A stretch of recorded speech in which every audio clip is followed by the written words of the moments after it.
Welcome everyone. Overview of theory of change is what we will be talking about. The theory of change will be abbreviated as TOC in this presentations. So please follow it up as nothing but the theories of change that we look into it. So exactly speaking, what is a theory of change? As it says, an ongoing process of reflection to explore every possible avenues of what can happen and how what does it means to us is what theories of change is all about. It does this change emancipate us to a certain degree? Does it helps us? Does it subdues us? Does it construct us? Now, what are exactly it goes around it? Everything encompasses on the theories of change. It remember it's an ongoing process going on. Remember it's an ongoing process. As I speak, as you watch, the change is happening. You are getting yourself educated. I am trying to make sure that the elaboration is in much lucid English languages that follows around it.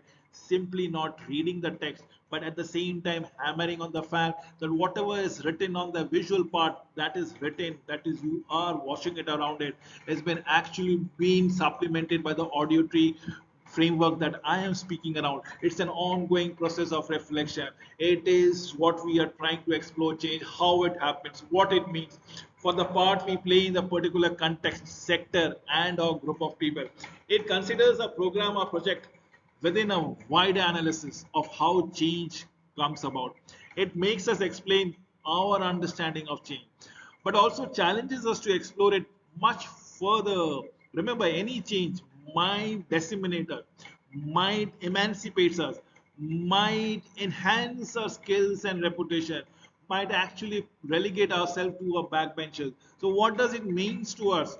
Can we explore those things? It is often presented in diagrammatic form with an accompanying narrative.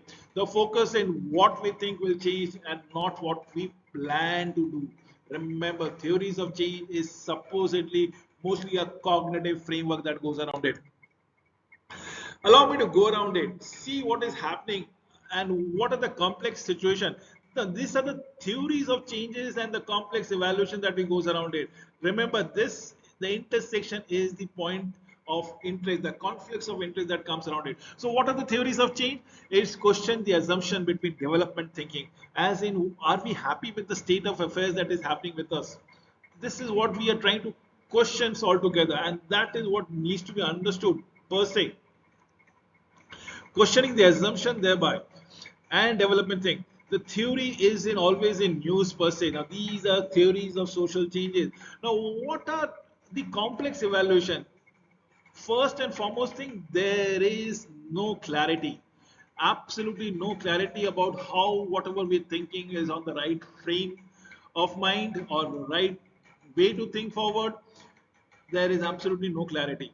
So there's a lack of connection between the desired outcomes and the output. The amount of effort that I might put in through and people might not end up appreciating. I might, let's say, for an example, I write a song, I sing a song, but that song might not impress the audience at all.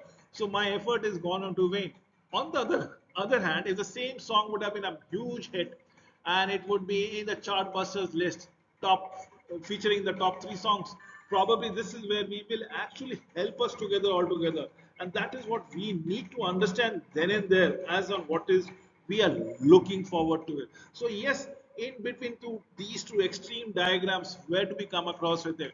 Let's talk about the current interest, dissatisfied with the log frame, more complex systemic network approaches, increased demand for showing impact, need for focus in the programs, as the case might be. This is what we are looking forward every now and then, the origin and the theories of change that comes around here. Four interconnecting elements. Remember, these are the four which comes up interconnecting. In fact, if you go around it, this is the only part which is common to all the four part around it. First, how change happens, how it happens. Change is happening. Did I say as we speak, as you watch right now, there is a change happening. Probably you are not noticing it. Even I am not noticing it. Change is completely happening as on when on basis. The change pathway, that IAF or Impact Assessment Framework. Remember, over a period of things, think about yourself, your possibilities 5 years back down the lane, 2018, 19, before the pandemic struck. Where were you? What were you? After the pandemic struck, 5 years hence, where are you? What, has the change happened or not? If there are changes you have already identified, believe me or not, change is something which is always constant, and that is what the reflection and adaptation of the theories of changes are going to happen. Today what we are talking about it, today what we are doing about it, 5 years hence or 10 years hence, you will look back, think about, and probably be nostalgic about what has happened and how life was and how life changed all together. So how do they complement other planning and monitoring and evaluation process? First and foremost is the strategic plan, the log frame or the logical frameworks that we go around it, monitoring and evaluation system, the learning loops that comes around it. Do they complement? Definitely do they complement altogether. Logical frameworks will help you understand why did you move from one system to another system. The monitoring and evaluation will let you know what is happening, what needs to be done. And the learning loops, we keep on upgrading. We keep on making things easier, absolutely easier, smaller, lighter, faster. This is nothing but learning loops that goes on and on and on and on and on and on and on and on. So how theory of change informs strategy, program, plans, monitoring and evaluation? Number one is explore and analyze how change happens. Your potential role in influencing changes thereby. How do we go across with it? Now this actually relates to the organizational changes or the organizational pathway that comes around it. How do we go across with it? What needs to be done? So we develop the organization plans. We are talking about the development programs or the log frame, the logical framework that goes around it. Develop organizational strategic plan, implement, and the plan and the program. This is very important. This becomes the crux or the heart of the situation of a change altogether. Remember, we keep on hampering around it until and unless the best things happen or the thing that is much more acceptable by the general person happens around it. So we remember developing a log frame and evaluating the log frame are in an extreme corner. In between would be the give and take that comes happens around here. Absolutely gives and takes comes around from the developing of the organizational plans to evaluation of the strategic plans that goes around. So yes, step number one to step number two, from step number two to step number three of assessing the impact, finally, which goes to the theories of changes, as in the validity program that comes around here, and what do we come across with it. That is what theories of change is to be understood in terms of monitoring and evaluation pattern. Now, how change happened? The big picture thinking. Remember, having a clarity, and people often, even great scientists like Galileo, who said the Earth is not flat but round. People made ridicule of it. The big picture, not everybody can watch it, can see it, can have a foresight to it. So, how change happen in relation to issues and problems that your organization or program seeks to address? This thinking goes beyond your own intervention, considers all your aspect of addressing and identifiable issues, thereby different ways of understanding how change happens. Now, how do we go around it? Remember, this is a give and take basis that comes and goes, absolutely this way and absolutely this way. Now, how do we go around it? It's a public relation approach that goes around an academic approach. First and foremost thing, do we start with a research paper? Probably sees, identify the problem areas. Probably then comes with an alternative options to deal with the things. Look for the success stories or success factors within the community for the change, or it's the other way around, you test it around in the community. Exactly, think that you have made a change, try to identify the success factors, go for the problem, and then come up with a research paper altogether. It's the other way around, from public relation approach to academic approach, as the case might be. Your organization program change pathway, this relates directly to your understanding of how change happened. The first component, it describes in detail your unique ways of understanding and addressing these issues, including who you work with, how do you work with them to achieve or influence what changes, the assumption that you made in designing the pathway thereby, and that is what we are all trying or striving to work around it. Developing the pathway, the step two, how do we go about it? Now, once you have understood what we are doing, with whom we are working with, how do we process around it, you need to agree or disagree with certain things. So, who do you plan to work with? The target group. This is what you need to understand. Be focused upon it. Not everybody will be impacted. Absolutely. Not a big impact that you're going to make around it, but small impact can add on, have an very good consequences at the end of the day.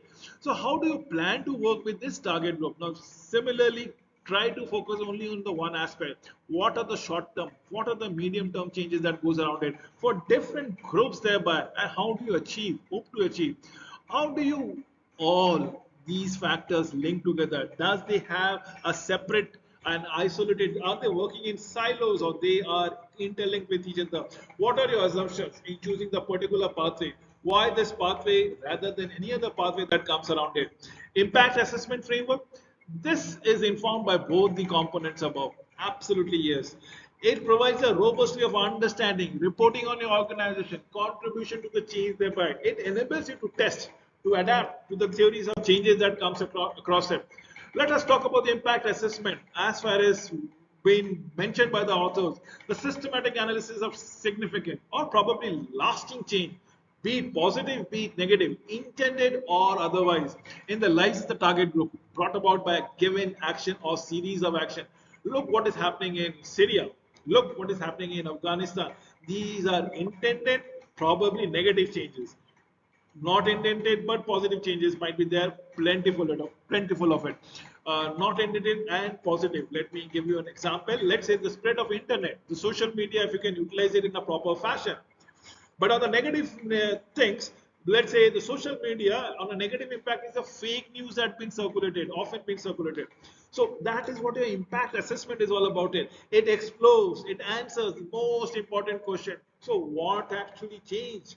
Is it the social media? Is it the spread of the internet? It is your belief, and the belief is what we are looking into it. And it can have both positive and negative consequences, both desired and undesired changes that might be brought into the lives of the people. So why assess impact? To understand the implication of our work, to become more accountable to those we work with, to support institutional learning and decision making, improve future work, to contribute to the policy development and effect advocacy, to help demonstrate organizational performances thereby. And why do we look into it? The differences. Let me point out the differences and allow me to do it in as short fashion as it can be. Let's say about the monitoring process of ongoing activities. Evaluation is against the objective because it is after the periodic, it is never ongoing. Impact assessment, assess changes for a target group. Now, this target changes might be positive, might be negative, might be intended, might not be intended. So, monitoring is during implementation. During implementation is what we are looking into it. Evaluation is mostly at the end of the program that goes around it. Now, impact assessment can be included in all stages, can be used specifically at the end during the process altogether. Let's talk about the focus of in terms of interventions. Now, in monitoring, we are looking only at intervention or rectifying if we are going wrong, if we are not following the objective, the desired pathway. Whereas evaluation will focus again on the intervention. Impact assessment will be basically doing, but probably the target population, the target group that we are looking into it. On monitoring, the focus is on the outputs. Evaluation similarly for the impact or the outcomes. In impact assessment, it is the impact, the changes that comes around it. Monitoring is what has been done. Evaluation, what has happened, what has been done. Did we achieve it? Impact assessment is what has changed, for whom it has changed, how significant is it for them, will it last, what if nothing. So, the theories of change, the four interconnecting elements, I have already stated around it, how changes happen, change the pathways. Third would be impact assessment framework, and the fourth is the reflection and probably the adoption of the theories of changes. Let me give you the three approaches and the four strategies of impact assessment. Remember, three approaches, absolutely three approaches and four strategies. The three approaches is post-program, testing the logic of log frame, the impact evaluation framework that we got, a logical framework that we talk about it. Post-programs, if there are any changes, and if it is visible, it has been felt, probably you are on the right path. Participatory TOCs or theories of change approach, which is used to monitor and assess the effort. Research, looking back sometime later, assessing changes and the relations to the program effort. Now, these are the three approaches. Remember, most of them are post-program. Most of them are only to deal with M&E or monitoring and evaluation system. Remember to come up with the papers, the researches that needs to be done. Now, what are the strategies? First and foremost thing is to build an existing monitoring and evaluation strategies. There should be a control mechanism. There should be a coordination mechanism. There should be a feedback mechanism. Tracer and tracker issues, as the case might be. Tracer and tracker studies ensure key moments of critical reflection. Commission a retrospective study, as the case might be. Now, these are the four strategies that goes around in building a new existing monitoring and evaluation. With this, I come to an end of this presentation. Thank you for watching this video till the very end.